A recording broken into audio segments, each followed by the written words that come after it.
নমস্কাৰ বন্ধু বান্ধৱীসকল, সূৰ্যোদয় all in one চেনেললৈ পোনপ্ৰথমে স্বাগতম জনাইছোঁ। চেনেলটি প্লিজ ছাবস্ক্ৰাইব কৰি ঘণ্টা বটনটো দবাই দিব। বন্ধু বান্ধৱীসকল, SCERT আণ্ডাৰত যি DLED এণ্ট্ৰেন্স এক্সাম অনুষ্ঠিত হৈছিল 12 মে'ত, সেই পৰীক্ষাৰ ৰিজাল্ট অলৰেডি মুকলি হৈ গ'ল। ৰিজাল্টসমূহ আপোনালোকে কেনেকৈ চাব বা এডমিশ্যনৰ বাবে কি লাগিব বা কি ডকুমেণ্ট বিচাৰিছে সেইসমূহ এই ভিডিঅ'টোত আলোচনা কৰা হৈছে। ৰিজাল্টসমূহ চাবৰ বাবে বন্ধু বান্ধৱীসকলে SCERT যি অফিচিয়েল ৱেবছাইট www.scertassam.co.in যাব লাগিব। ৱেবছাইটত যোৱাৰ পাছত তললৈ স্ক্ৰল ডাউন কৰি দিব, তাত list of selected candidate for counselling বুলি আহি আছে, তাত আপোনালোকে ক্লিক কৰি দিব। তাত ক্লিক কৰাৰ পাছত এইখন পেজ খোল খাব। পেজখনত আপোনালোকৰ নিজৰ ডিষ্ট্ৰিক্টত আপোনালোকে ডাউনলোড বটনটো ক্লিক কৰি দিব আৰু আপোনালোকৰ যিখন PDF ফাইল, সেই PDF ফাইলখন ডাউনলোড হৈ যাব। ডাউনলোড হোৱাৰ পাছতে আপোনালোকৰ নিজৰ নামসমূহ চেক কৰিব পাৰিব আৰু তাত এটা টোটেল স্ক'ৰ বুলি থাকে, সেই স্ক'ৰটো আপোনালোকে চাই ল'ব পাৰিব।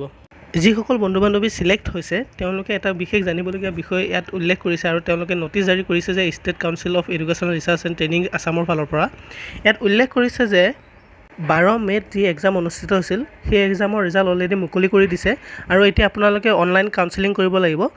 কাউন্সেলিং কৰিবৰ বাবে আপোনালোকে অফিচিয়েল ৱেবছাইট www.scertassam.co.in যাব লাগিব। অফিচিয়েল ৱেবছাইটত যোৱাৰ পাছত আপোনালোকৰ ৰোল নম্বৰ আৰু ডেট অফ বাৰ্থটো টাইপ কৰিব লাগিব।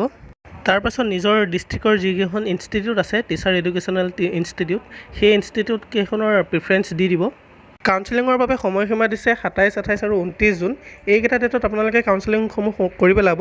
কাউন্সেলিং কৰাৰ পাছত যিখন ফাইনেল চিলেক্টেড লিষ্ট, সেই লিষ্টখন 4 জুলাইত মুকলি কৰি দিব আৰু একেটা ৱেবছাইটতে মুকলি কৰি দিব। আপোনালোকে ইয়াৰ পৰাই আপোনালোকে চাব পাৰিব।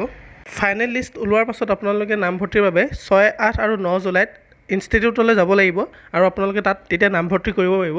নামভৰ্তিৰ বাবে আপোনালোকৰ যিখিনি এডুকেশ্যনেল কোৱালিফিকেশ্যন বা ডকুমেণ্টছ সেইখিনিতো লাগিবই। তাৰোপৰি আপোনালোকে এডমিটখন লৈ যাব, আপোনালোকে এক্সামত যিখন এডমিট ব্যৱহাৰ কৰিছিল সেইখন লৈ যাব।